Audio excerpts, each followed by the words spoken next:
Hallelujah. जब यीशु घर में होता है तो ऐसा ही होता है। When Jesus is in the house, this is what happens.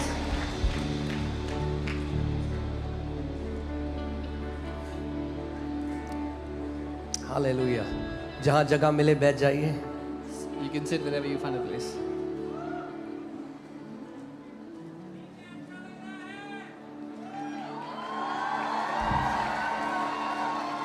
Hallelujah. अब ध्यान से आज का वचन सुनिएगा। Hear today's word intently. मैंने आपको क्या कहा था? केवल सेलिब्रेट करने नहीं आए हैं हम। I told you, you've not just come to celebrate. We have also come to dedicate our lives. हम अपने जीवन को उसको ये नया समर्पित साल करने आए हैं. हम प्रभु यीशु मसीह को डेडिकेट करते हैं। We will dedicate this new year to the Lord Jesus. Hallelujah. Amen. So पहली चीज जब प्रभु यीशु मसीह उस परमेश्वर की आत्मा से उसका बपतिस्मा हुआ, तो पहली चीज जो पिता ने उससे कही, क्या कहा? यू आर माई नहीं, यू आर माई सन नहीं कहा, you are my beloved son. The first thing that the Father told Jesus when he was baptized with the Holy Spirit is, तू मेरा प्रिय पुत्र है. Amen. That's what it's very important for you to understand this. और ये बहुत महत्वपूर्ण है कि आप इस बात को समझें कि आप केवल पुत्र नहीं, that you are not just a son, आप beloved सबसे प्रिय पुत्र हैं। you are the beloved, the most cheered, the most beloved son. सबसे पहला आपको ये जानना है कि आप अनकंडीशनली प्यार किए गए हैं परमेश्वर पिता से। The first thing you need to know is that the Father loves you unconditionally. Amen. मगर जब पिता ने ये बोल दिया, उसके बाद यीशु मसीह गया, and he was confronted by the devil. But after the Father said this, Jesus went और उसने शैतान का सामना किया. आप जानते हैं जब परमेश्वर आपको एक वर्ड देगा, हमेशा शैतान उस वचन की वजह से लड़ने आपके पास आएगा। You know, whenever God will give you a word, the devil will come to fight you because of that word. परमेश्वर ने जब आदम और ईव को वर्ड दिया, उसके बाद वो आया उस वचन को तोड़ मरोड़ के। प्रभु यीशु मसीह को पिता ने जब वचन दिया, तो उसके लिए लड़ने उस वचन, वो हमेशा whenever God speaks to you, he will come to bring doubt in your heart. After God gave the word to Adam and Eve, the devil came to twist that word and test them. And similarly, when the Father gave the word to Jesus, the devil came to test that word. आप सबको साफ सुनाई दे रही है मेरी आवाज? You all can hear me?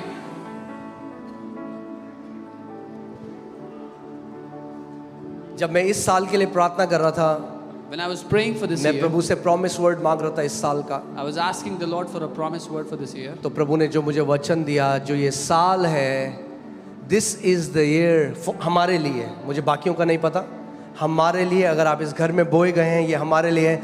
This is the year of great grace and great power. If you are planted in this house, the word that the Lord has given for us is महान अनुग्रह और महान सामर्थ्य का साल. Say great grace महान अनुग्रह and great power. और महान सामर्थ्य का. Oh hallelujah. ये ऐसा भयंकर डायनामाइट कॉम्बिनेशन है। This is a deadly dynamite combination. Amen. जब महान अनुग्रह और महान सामर्थ्य मिल जाता है, When great grace meets great power, तो एक माइटी एक्सप्लोजन होता है। a mighty explosion takes place. Amen.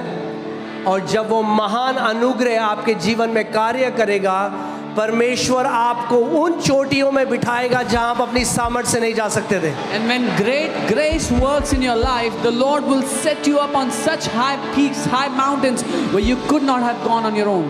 So expect करो इस साल। So expect this year. Expect नए दरवाजे खुलने वाले हैं यीशु के नाम में। Expect new doors are about to open in Jesus' name. Amen. Amen. Acts 4:33, I'll read this. प्रेरितों के काम 4 उसका 33. And with great power the apostles gave witness to the resurrection of Lord Jesus, and great grace was upon them all. प्रेरित बड़ी सामर्थ्य से प्रभु यीशु के जी उठने की गवाही देते रहे और उन सब पर बड़ा अनुग्रह था. बड़ा सामर्थ, Great power, बड़ा अनुग्रह. great grace. आमेन. Amen. इस साल आप ये बड़ा सामर्थ और बड़ा अनुग्रह चखने वाले हो यीशु के नाम में. This year you are going to taste this great power and great grace of God on your life. आमेन. मगर इसके पीछे एक उद्देश्य है. But behind this there is a और purpose. उद्देश्य क्या है? What is that purpose? कि हम उसके जी उठने का, उसके पुनरुत्थान की गवाही देंगे इस साल. मैं बिलीव करता हूँ इतनी सारी आत्माएं इस साल हम बचाएंगे यीशु के नाम में. That we will be witnesses of His power, His resurrection, and I believe we are going to save many souls this year.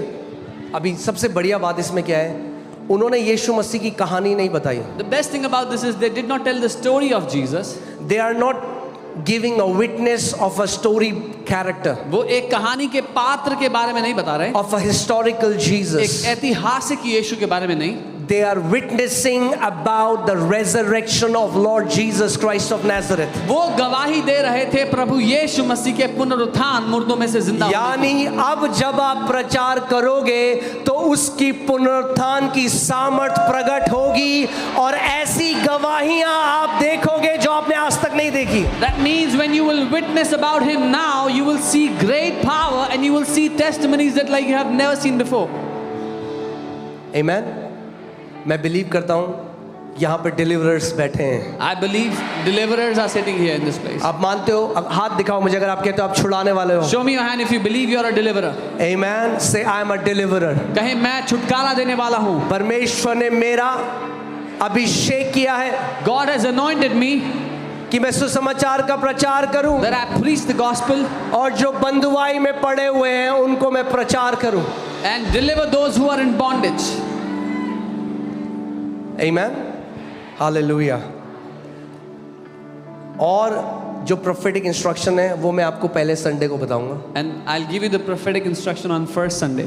मगर आज एक स्पेसिफिक वर्ड है जो मैं आपको देना चाहता हूँ इस साल के लिए. But today there is a specific word that I want to give you for this और मैं year. चाहता हूँ ये वचन आप अपने सामने रखना पूरे साल, And I want you to keep this word in front of you the entire year. क्योंकि ये हम सब के लिए ये वचन है. Because this word is for all of us. Amen. Amen. मैं विश्वास करता हूँ ये वचन हमें उस कमिटमेंट में बनाए रखेगा. I believe this word will sustain us in that commitment. हमें पानी की तरह नहीं जीना है. We don't have to live like water. आप पानी को जब उड़ेलते हो कहीं पे When you pour water somewhere, तो वो सबसे लीस्ट रेजिस्टेंस वो उधर ढलकता जाता है. it goes towards the path of least resistance. नहीं. Life will not happen to you, you will happen to life. जिंदगी अपने आप नहीं होगी पर आप उसको नियंत्रण में रखेंगे अपने. कितने लोग मेरी बात समझ रहे हैं? हाँ, life will not happen to you. अरे मेरे साथ ऐसा हो गया. नहीं नहीं नहीं, परमेश्वर ने आपको अधिकार दिया है. Life will not happen to you, but God has given you authority over your life. आपको जय में चलने के लिए बुलाया गया है. You are called to live in victory. आमेन. सो जो वचन मैं आपको दे रहा हूँ जो इस पूरे साल है आपके लिए, मेरे लिए, हम सब के लिए, The word that I'm giving you today, which is for you and me, for all of us, is from 2 Timothy chapter 2. दूसरा तिमोथी दूसरे अध्याय से. And the word is a soldier, an athlete and a farmer. और वो वचन है एक सैनिक, एक खिलाड़ी और एक फार्मर, एक किसान. Okay? हाँ, फिर से मेरे पीछे बोलो. A soldier, an athlete, a farmer. एक सैनिक, एक खिलाड़ी और एक किसान. इसके लिए परमेश्वर ने हमें बुलाया है. और मैं वचन से आपको दिखाता हूं कि पौलुस अपने आत्मिक पुत्र तिमोथी को क्या बता रहे हैं. This is why God has called us, and I want to show you from the word what Paul tells his spiritual son Timothy. Okay, हम लोग चलते हैं दूसरा तिमोथी दूसरा अध्याय. मैं 1 से 7 में पढ़ूंगा. ध्यान धर कर सुनिएगा, डिस्ट्रैक्ट मत होने दीजिए अपने आप को. Let's go to 2 Timothy. I'll read from 2 Timothy chapter 2. I'll read from 1 to 7. You therefore, my son, इसलिए हे मेरे पुत्र, be strong in the grace that is in Christ Jesus. तू उस अनुग्रह में जो यीशु मसीह में है बलवंत हो जा. Amen. यानी you have to become strong in the grace that is in Christ Jesus. तो जो अनुग्रह मसीह यीशु में है, आपको उसमें बलवंत होना है. And the things that you have heard from me among many witnesses, commit these to faithful men who will be able to teach others also. और जो बातें तूने मुझसे सुनी है, उन्हें विश्वास योग्य मनुष्यों को सौंप दे और उन्हें भी सिखाने के योग्य कर. अब ध्यान से सुनिए. You therefore must endure hardship as a good soldier of Jesus Christ. मसीह के अच्छे योद्धा के समान मेरे साथ दुख उठा. पहली चीज जो पौलुस तिमोथी को बोल रहा है, अपने आत्मिक बेटे को, वो कह रहा है, पहली चीज, तिमोथी तू एक सैनिक की तरह, तुझे एक सोल्जर की तरह दुख उठाना है. The first thing he's telling his spiritual son is that you have to endure hardship as a good soldier of Jesus Christ. और ये वो दुख उठाने की बात नहीं है, बीमारी, गरीबी, ये उस दुख उठाने की बात नहीं है. ये है जब आप सुसमाचार के लिए जीते हैं तो लोग आपके लिए बुरा भला बोलेंगे, लोग आपकी निंदा करेंगे, आपके अपने लोग आपके बारे में बुरी बुरी बातें फैलाएंगे. And this hardship is not sickness and poverty, but when you live for the gospel, when you preach the gospel, your own people will say bad things about you. They will spread rumors about you. So आपको ये समझना चाहिए कि आत्मिक जहां में आप सब लोग परमेश्वर की आर्मी में हो. So you all should know that in the spirit you all are in the army of God. Amen. Amen. बोलो मैं परमेश्वर की आर्मी में हूं. Say I am in the army of God. आप जानते हैं आप परमेश्वर की आर्मी में हैं. Do you know you're in the Lord's army? हाँ, यही फर्क है हमें. आप केवल भक्त नहीं हो, You're not just a devotee. आप उसकी आर्मी में सैनिक हो. You are a soldier in his army. Amen. No one engaged in warfare entangles himself with the affair of this life, that he may please him who enlisted him as a soldier. जब कोई योद्धा लड़ाई पर जाता है तो इसलिए कि अपने भर्ती करने वाले को प्रसन्न करे, अपने आप को संसार के कामों में नहीं फंसाता. Amen. अगर हम मसीह के हैं If we belong to Jesus और कोई आपके जीवन को देखता है, and someone looks at your life, हमारे जीवन में और एक व्यक्ति जो दुनिया में है अंतर होना जरूरी है. there has to be a difference in our life and the life of people who are in the world. अगर आप वही सुनते हैं जो दुनिया के लोग सुनते हैं, वही देखते हैं जो दुनिया के लोग देखते हैं, वैसे ही गालियां देते हैं, वैसे ही जोक मारते हैं, तो फिर कुछ गड़बड़ है. If you hear like the people of the world, if you speak like the people of the world, if you use cuss words, say things like them, then there is a problem. हम अलग किए हुए लोग हैं. We are people who are set apart. बोलो मैं अलग किया हुआ हूँ. Say I am set apart. पवित्र का मतलब यही है, अलग किया हुआ. This is what holy means. It means to be set apart.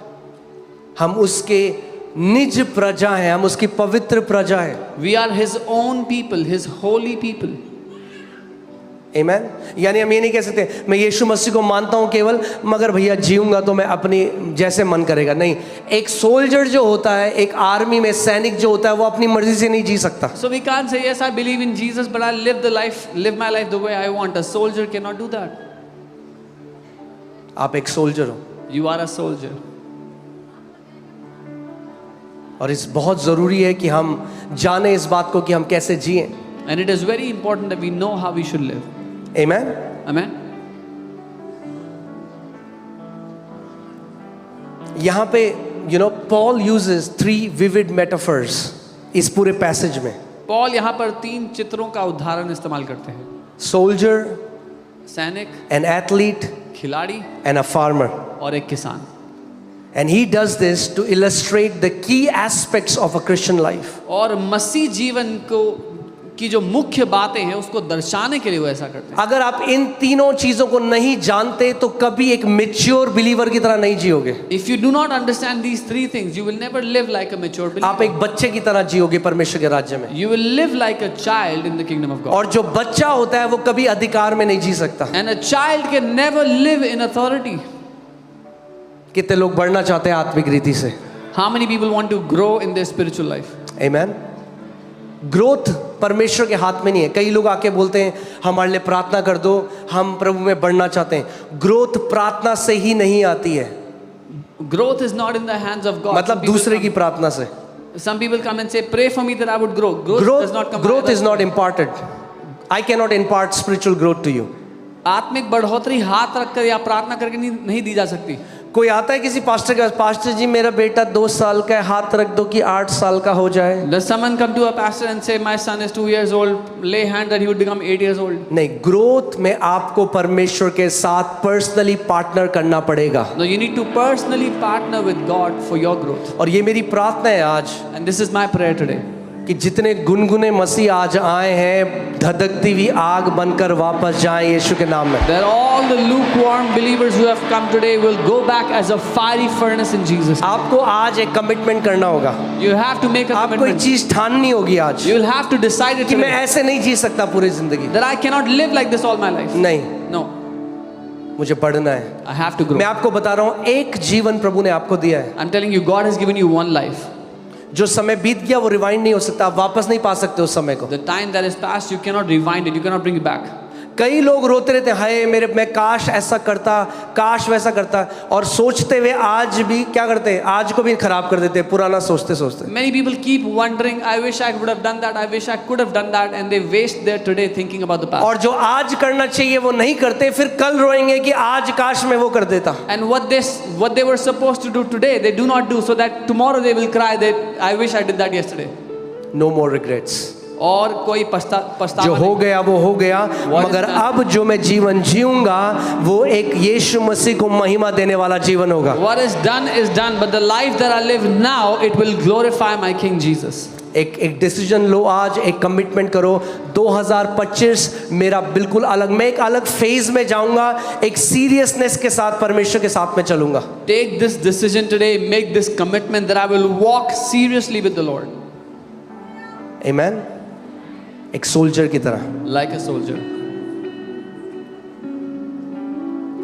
आप जानते हैं एक जो सोल्जर होता है उसके पास हथियार होते हैं। इससे पहले मैं इस पूरे को पढ़ लेता हूं और फिर हम लोग वापस आएंगे। Let me read the whole thing and we'll come back. And also if anyone competes in athletics, he is not crowned until he competes according to the rules. फिर अखाड़े में लड़ने वाला यदि विधि के अनुसार ना लड़े तो मुकुट नहीं पाता। कितने लोग मुकुट पाना चाहते हैं इस जगह में? How many of you want a crown in this place? Amen. The hard working farmer, आप देख रहे हैं पौलुस 3 चीजें बोल रहा है लगातार। Soldier, a guy who is an athlete and a farmer. जो किसान परिश्रम करता है। आप देखें पौलुस 3 बातों की बात कर रहे हैं, एक सैनिक की, एक खिलाड़ी या एक कुश्ती लड़ने वाले की, और एक किसान की जो और परिश्रम ये करता है। तीनों चीजें आपके मसीह जीवन के 3 एस्पेक्ट्स की बात करता है। And all these 3 things talk about 3 aspects of your believer's life, your Christian life. Amen. The hard working farmer must be first to partake of the crops. एक कठिन परिश्रम करने वाला किसान फल का अंश पहले उसे मिलना चाहिए। Consider what I say and may the Lord give you understanding in all things. जो मैं कहता हूं उस पर ध्यान दे और प्रभु तुझे सब बातों की समझ देगा। सबसे पहली चीज ध्यान सुनो। The first thing you hear, आप इस बात को मानो या ना मानो, whether you believe or agree or not, आप एक लड़ाई लड़ने के लिए बुलाए गए हो। you are called to fight a fight, to win. अगर नहीं लड़ोगे, If you will not fight, मुक्के और लात पड़ते रहेंगे। you will keep on getting punches and kicks. या तो लड़ना सीख जाओगे Either learn to fight या तो जिंदगी भर मार खाते रहोगे। or you will keep on getting क्योंकि जो beaten all your आपका life. दुश्मन है उसमें दया नाम की कोई चीज नहीं है। Because your enemy knows no mercy. कितने लोग समझ रहे हैं मेरी बात को? How many of you understand? जो सेना में सैनिक होता है वो जानता है दूसरा बंदा कोई मर्सी नहीं दिखाने वाला उसे। A soldier in an army knows that my enemy will show no mercy. शैतान के अंदर कोई दया नहीं है। The devil has no mercy. अगर आप नहीं सीखे लड़ना If you do not learn how to fight, तो वो मारता रहेगा आपको। then he'll keep on hitting you.